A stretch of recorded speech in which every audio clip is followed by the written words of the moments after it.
जय जगन्नाथ जय भैरवी एवं भैरवी बिना कौन से खंडायत केबे तार परिकल्पना करि परिबो नाही। गंगवंशर राजा माने तले ओडिसा को शासन कले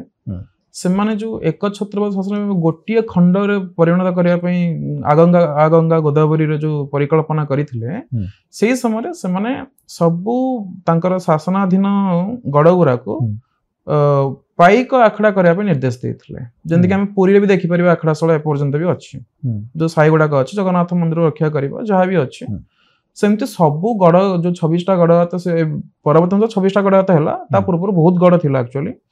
से समय पाइक आखड़ा गुड़ा को तैयारी करता प्रति ग्राम में जो जो जगह खंडायत मान थे से गोटे आखड़ाशल था आखड़ाशल प्रमुख कर्तव्य है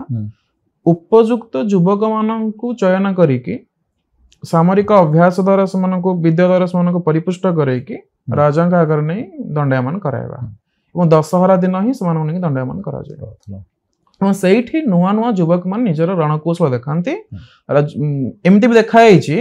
जो माने 20-25 वर्ष भीतर माने बयस भीतर भी जाइथांती राजा से उपाधि दे देथांती एते खुशी है कि तेणु ये जो पाइका आखड़ा आम कथा होचे से सब प्रमुख भूमिका है जब आम जगन्नाथ संस्कृति भीतर को जीवा पाइका आखड़ार प्रमुख देवी होउछन्ति भैरवी एवं भैरवी बिना कौन से खंडायत केबे तार परिकल्पना करि परिबो नाही एवं युद्ध रे जयगान मते से ही लास्ट को हुए जय जगन्नाथ जय भैरवी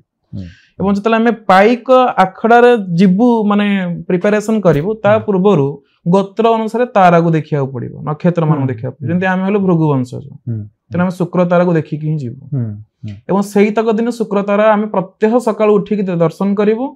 हलदी एवं घी द्वारा देह को पूरा माने लेपन करिवु ताको मर्दन बोली कहा जाय अभ्यंग मर्दन तापर हेतु महानदी रे गाधोई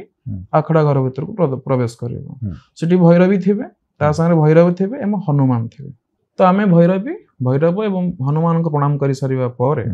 प्रथमे पाइक गुरु जे थांती सेमानक पाखरु आमे थियोरेटिकली प्रथमे लिखिबा आरंभ करिवु जे कोन विद्या गुडा को आमे ग्रहण करिवु